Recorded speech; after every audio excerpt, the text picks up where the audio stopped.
sometimes just eating and getting full on whatever you want, that will reset your metabolism, and you actually might sometimes even lose weight. So it's just all seeing what your body, how your body reacts to it, and what foods your body reacts to. But you just, you learn as you go.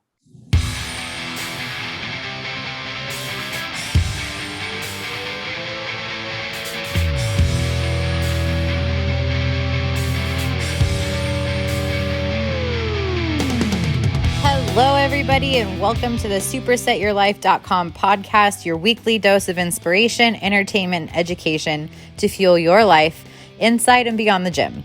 My name is Taylor Milton, and if this is your first time joining us, we're so glad you're here. Every week, my husband Colt and I pray and ask each other what kind of content our coaching members, clients, and podcast community could benefit from the most. Guests range from professional bodybuilders, nutrition doctors, fitness entrepreneurs, stand-up comedians, and sometimes it's just the two of us teaching on popular questions we get asked. Lastly, guys, if you'd like to be a part of our Facebook community, text Facebook to Colt at 206-743-1346 or shoot him a DM on Instagram to be invited to our Facebook group, where we encourage, uplift, and inspire each other within our circle of friends and clients. Guys, it is an incredible group. We absolutely love it, and the culture we are just in the midst of creating is just like no other you'll find anywhere else. So definitely join that group. What's going on, podcast? Welcome back to episode 60 of the supersetyourlife.com podcast. We have Nate Ensor returning for a second episode, because after our first episode, we were like, man, there's so much more we wanted to talk about and didn't have time to cover the rest of it. So he is back, and with his cat this time as well. What's your cat's name? That's Peter. Peter, what's up, Peter? Say hi, Peter. That's a Siamese cat? Yeah.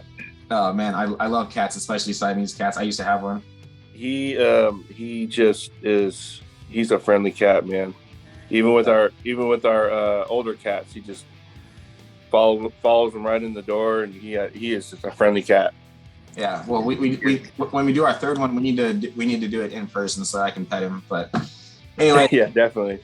If you want to hear more about Nate, and I'd highly encourage you to listen to episode 58 first. We talk about this. This was a couple weeks ago, and that's where we cover his recent victory. He has now won 3 overall titles in NPC bodybuilding competitions, and his most recent one was on September 25th in Federal Way, Washington. So that's the episode where we talked all about that. And today we're gonna get into some more stuff, some deeper stuff. We're gonna talk about the NBF, Natural Bodybuilding Federations, and kind of how we started out there, and then some deeper topics like eating disorders. And we're gonna get into some good stuff today. So Nate, welcome back to the show. It's good to see you again, bud.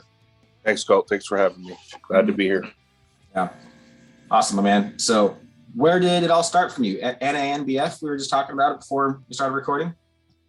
Yeah, actually, my first show was NPC Northern Classic in 2010, but I was all natural, so the NANBF and WNBF shows caught my attention. Back in 2012 is when I first started competing at those shows.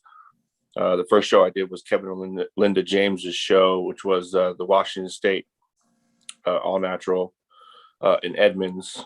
And didn't really know what I was doing as far as competing, but I just kind of wanted to start and get my feet wet. And I was a lightweight. I didn't really have any experience in bodybuilding or posing or anything of that nature, but a 4th and 5th place in novice and open is where I started. These were a lot bigger classes than, say your NPC classes where you only had 2 or 3 guys in each class. These were 4, 5, 6 guys in each class. Kevin and Linda do a pretty big show. Yeah, so the classes are really competitive, and that's where I really caught my love for bodybuilding and the camaraderie backstage, and those shows is where I kind of became a little flower into a big flower, you know what I mean, as far as bodybuilding. So that's where it all started for me. And then I caught my first novice win was in 2015. And that's what really sprung me into to keep competing and, knowing I was getting better, knowing that, I had a posing coach at that point. So my posing was getting better. That's where I really started noticing my growth. So that's where it all started for me. And from there, did you do any INBF or WNBF? Where did it go from there? Yeah. I competed in the NANBF. I competed with guys like Antonio Mitchell, Ryan Van Cleve. And then it turned into the WNBF for some reason. Same Kevin and Linda James's show. I did a couple more times after that. I was the top 4 out of 8 amateurs in the States, competed with guys like, again, Ryan Van Cleve, Robert Orion Sykes, Micah Massey. And I think the guy that turned pro at that point was Lionel Orgy. So he's a WNBF pro now, but I've watched guys turn pro like Cone Wolf and Aaron Orton. Those guys I've always looked up to as far as coming up into the natural scene and learning about bodybuilding. Yeah. And then Robert Sykes too, you know that we're huge fans of Robert and Crystal as far as who they are and the business they've created and the brand that they've created and the guy's physique too. And just a super cool guy, man, such a stud. So that's pretty awesome that you're able to get to know him. Yeah. Backstage, he was who everybody was looking up to. He was the man. And, it was just like, I felt like I was competing with somebody famous back there. You know what I mean? I was so young. I was such a little flower learning about bodybuilding, just looking up to all these guys. It was just, that's crazy to think back that far and see how far we've all come. Yeah. But yeah.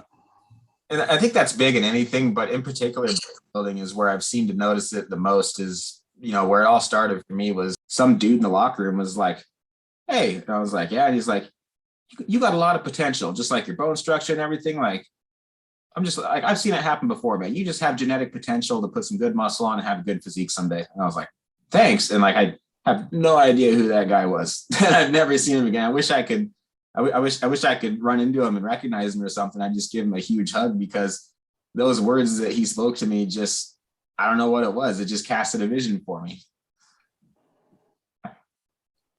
Yeah, there's those people, along the line of your growth and learning about bodybuilding that kind of motivate you and take you to the next level. And I remember guys like that own West Coast Fitness. His name was Victor. And he told me that I should do bodybuilding one day, and that's where it all started for me. Yeah, awesome. So then, where did your bodybuilding journey go after that? I actually took a break. I started running. I think it was 2017, 18. I just I started running, doing half marathons. And then I noticed that my legs were getting a lot smaller. So I kind of came back to bodybuilding and started building my legs up again. And then that's when I jumped into the NPC events, and the rest is history.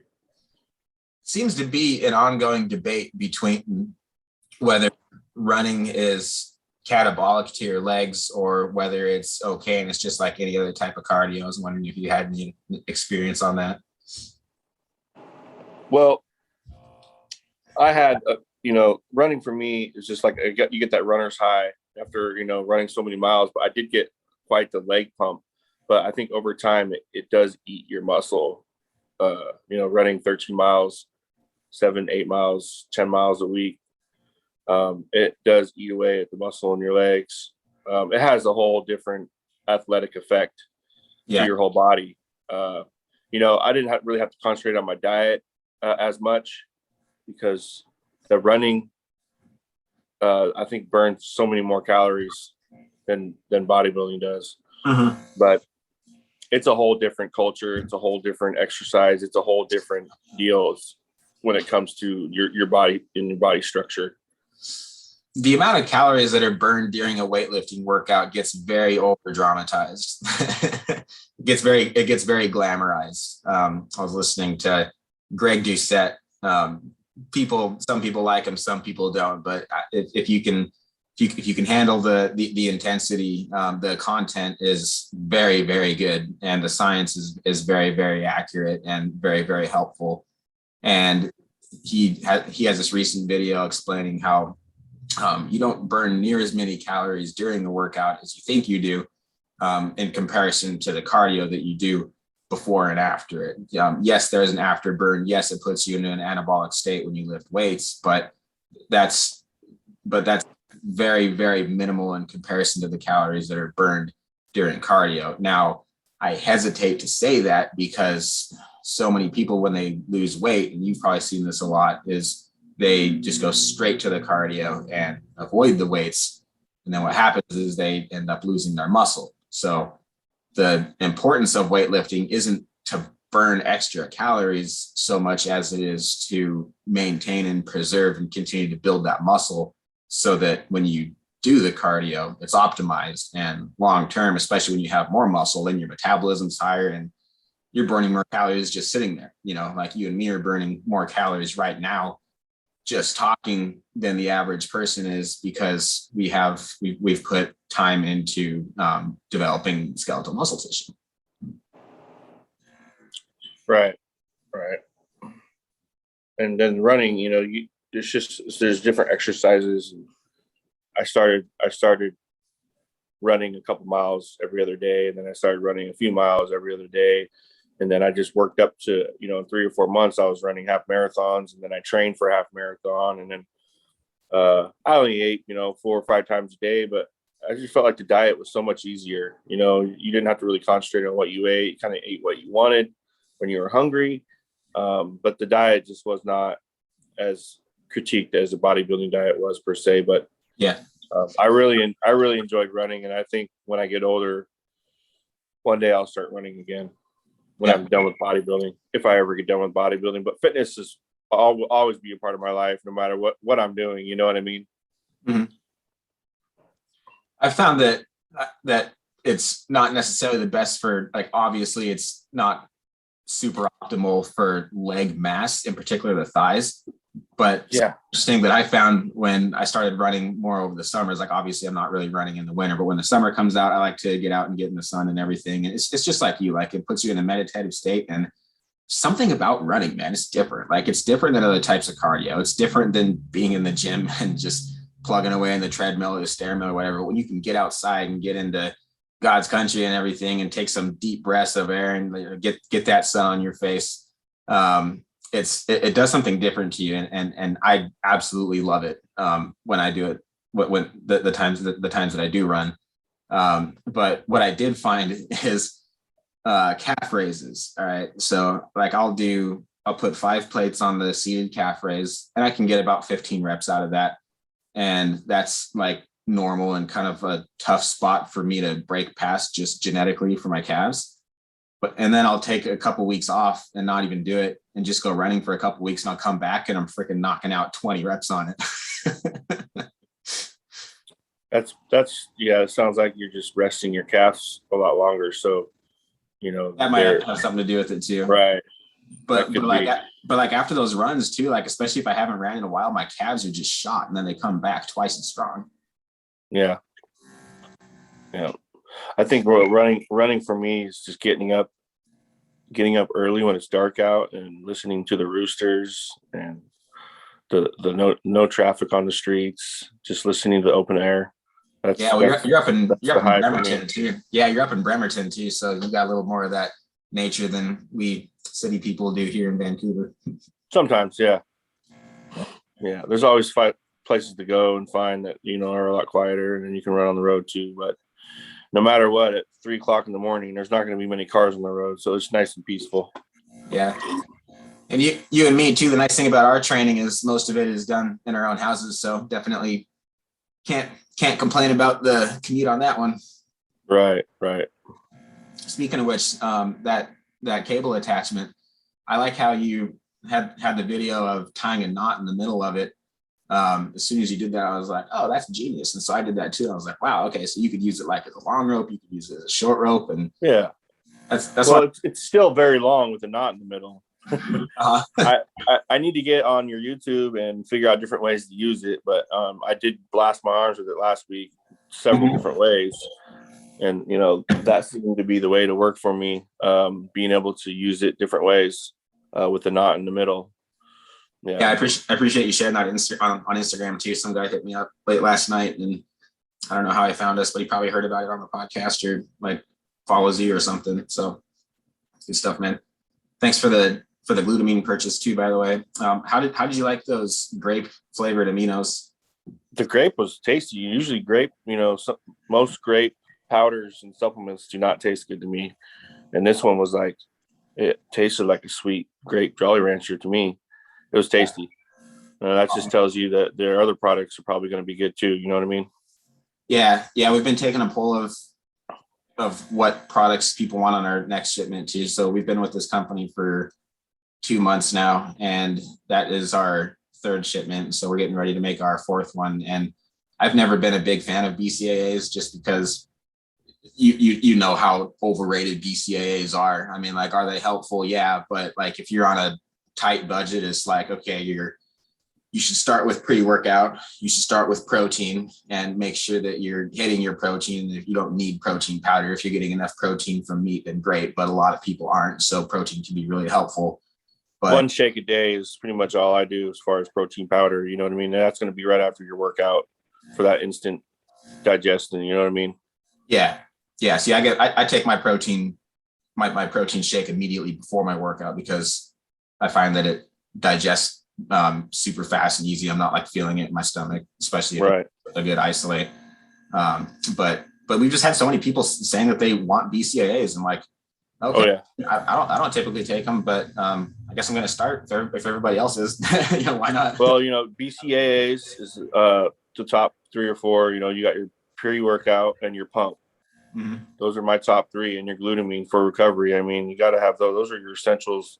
I'm glad you got me on the glutamine game, because I was off of that for years. I just literally forgot about it until you started talking to me about it. I was like, oh yeah, we need to get that too. So we got that on, got those in, and I've been taking that, and I've noticed better recovery. So thank you for that.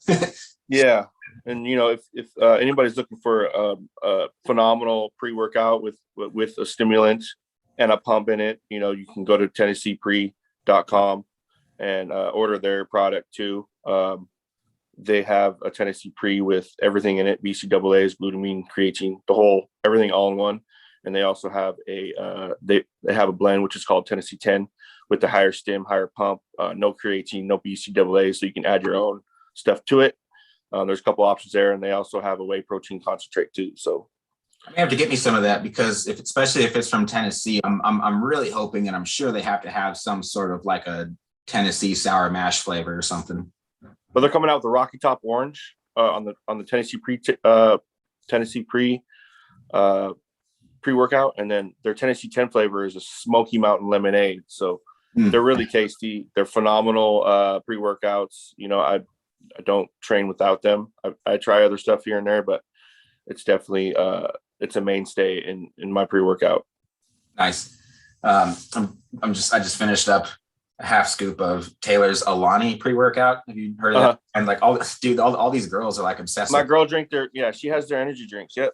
Yeah, they're good. But the caramel apple flavors that came out, bro, they literally taste like your mom's caramel apple that she made when you were a kid. Like that's how good these things are. They have a powder. They have a powder too. They don't have just the drinks. Yeah. That's what I just drank, is the powder. Oh, okay. It has beta alanine in it, so I'm like, yep. Got the tingle going. Oh yeah, yep. Just a little bit of it. Don't want too much of that. Right. Cool. So before the air, little less exciting topic, but a serious topic nonetheless. Eating disorders. It's something that men and women struggle with. It's very well known that women talk about it, and I think it's more commonly known as kind of a problem that women deal with, which is unfortunate, because I believe that there's just as many men that struggle with it. And you and me are both people, especially having gotten into bodybuilding, you know, is where a lot of those issues are kind of they become more well known, and they and you are tested more in regards to your eating habits and your discipline and sticking to it, because you only have so much willpower. And sticking to a diet when your calories are 2,500 calories a day, I mean, that's great. But as soon as I start getting below 2,150, man, it's rough. I just finished up my cut for the year, and I'm sure that your calories were a lot lower than 2,150 here on your last week or two before you prep. Maybe not. How low did your calories get? I'm not sure. I didn't really count the calories. I just cut the carbs down and started cutting the proteins down, and I would only have one cheat meal a week. And it all depended on what I was eating and how much I ate.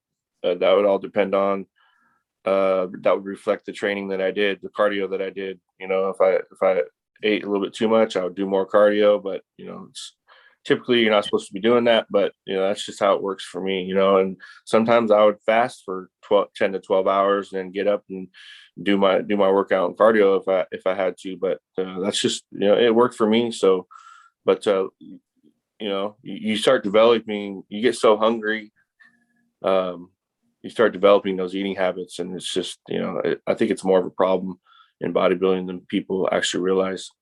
Yeah, it's so common, and so that's why anybody that we train is I just have an open conversation with them too. I'm like, okay, have you ever struggled with binge eating? Have you ever been somebody that purges or that will just binge or has any type of like weird eating habits already coming in? Because if so, we need to address it. And I'll share my whole story, and you can listen to, if you can go back and listen to my conversation with Robert Sykes, or when he interviewed me on his show too.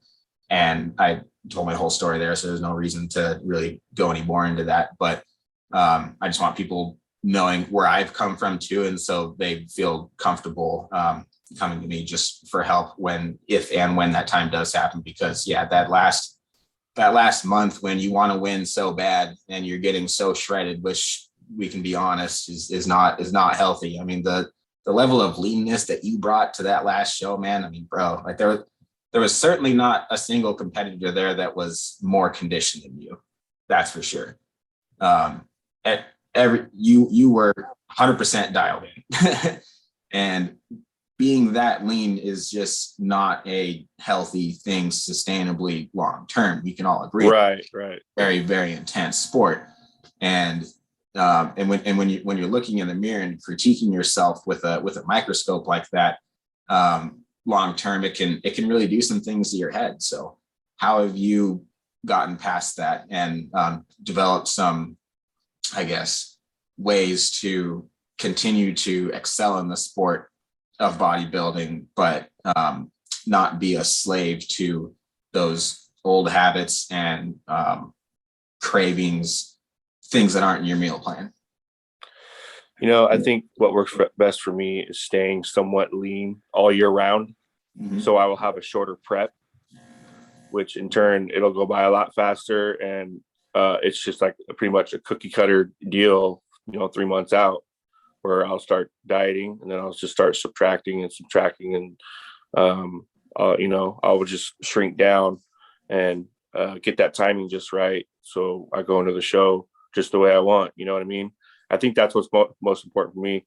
A lot of people will go up 30, 40, 50 pounds, and then they'll spend 4, 5, 6 months prepping for a show. And that's a long prep of dieting and being hungry and developing some of those eating habits. I've been through a couple of situations, my last couple shows, to where I've had to have a long prep because things have changed throughout my prep. Well, so, you got COVID on your last one. Yeah. So, I was in and out of competing and I wasn't sure what show I was going to do. So that extended my prep a little bit. And then, 2 years ago, I went to Tennessee and competed because, there's no shows going on around here. So that took some planning. So that, extended my prep. So next time I want to focus on a longer off season per se and a shorter prep, but staying lean mostly all year round, like 20, maybe 30 pounds above stage weight. Yeah. do you take diet breaks at all typically on a prep, just to give yourself a little bit of a break and reset your metabolism at all? Oh yeah. If I need to, I'll just eat whatever I want.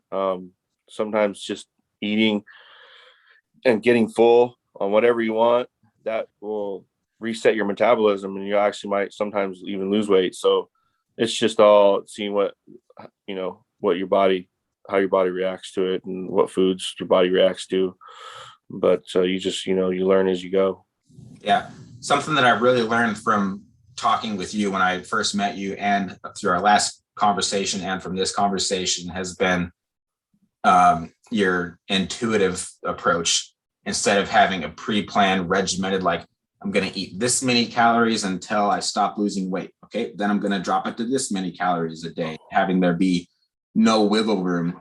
And I think some people might do better with that. But what I've noticed is among a lot of experienced athletes like you and Brandon too. When I was talking with Brandon and his coach, Brandon Paperska, I think he took second or third to you in the mid heavyweight class. He has no idea how many calories he eats, and his coach doesn't even know. He just looks at him and goes, you need to eat a half cup of rice right now. You need to eat a piece of chicken right now. And this is how they do their entire prep together. And I mean, there's a lot of coaches that do that too. I'm not experienced enough to be on that level yet, but the math and the Excel spreadsheets and everything, I mean, that's what works for me. And Stan, that's really complicated. That is scientific what you do, man. It's like, I'm not very educated, so I take an uneducated approach, and you seem to be the type that's very educated, and you will take a scientific and educated approach. So I just think it goes along with how, the person you are and how you deal with it. You know what I mean? Yeah. Awesome. So staying lean on the off season, does that require like a maintenance level calories for you? Then of course you're not tracking the calories as meticulous as I do, because you're able to do it from a more intuitive approach. But in general, like your calories are obviously a little higher than on show prep, right? And you're probably doing some cardio, but not quite as much. Oh yeah, my job requires a lot of calorie burning, so I'm on my feet going all day, and then I'll do no more than 45 minutes to an hour of cardio every day, and then I'm pretty much eating. I'm adding protein, I'm adding carbs to every meal, and then if I need a snack, I'll go ahead and have a snack. 5-6 meals a day. If I have snacks, it's 5 meals a day. So and then pretty much eating 1 or 2 cheat meals a week. What are your favorite cheat meals? Teriyaki and sushi, and then burger and fry. That's a go-to. Burger and fry, from the right place will always get you filled up right. But everybody says that if you combine fats and carbs in the same meal, you get fat though, right? Yeah. I always do my cheat meals before bed too, because I train in the morning. So I'll use that cheat meal to push the food. Okay. First thing in the morning. So is your training all fasted in the mornings then? Usually on a cheat meal I will, but if it's just straight diet, then I'll get up and eat chicken and rice, and then I'll train. So you train on a semi-full stomach. Do you give it like an hour to digest and everything, so you're not bloated? Yep. Do some cardio if I need to push that food around, but yeah. Awesome. Cool, brother. It's been another awesome talk. I learned so much every time I talk to you, man. This is just likewise. Can't tell you how much I appreciate your time. Cool. Thank you. So yeah, your next show is going to be next fall, right? Probably next summer, somewhere around there. USA is whenever that will be. Awesome. Yeah. Well, as soon as please post that, because I want to be following. And you've earned it. You've earned that show, and this is something that I want to see. I want to be a part of, and we'll be back here cheering for you, and hopefully talking all the way up until then. And then after you win that one, great. We'll record that and talk all about it. Most definitely. I appreciate your support, man. Thanks for having me. Thank you, listeners, for joining us on this episode. If you found this helpful or entertaining, we ask if you would please share this with a friend. We also would love to hear what you think of our show, so any ratings or reviews are very much appreciated. We have a new episode every Saturday morning, so please subscribe so you don't miss them. Thank you again, and God bless.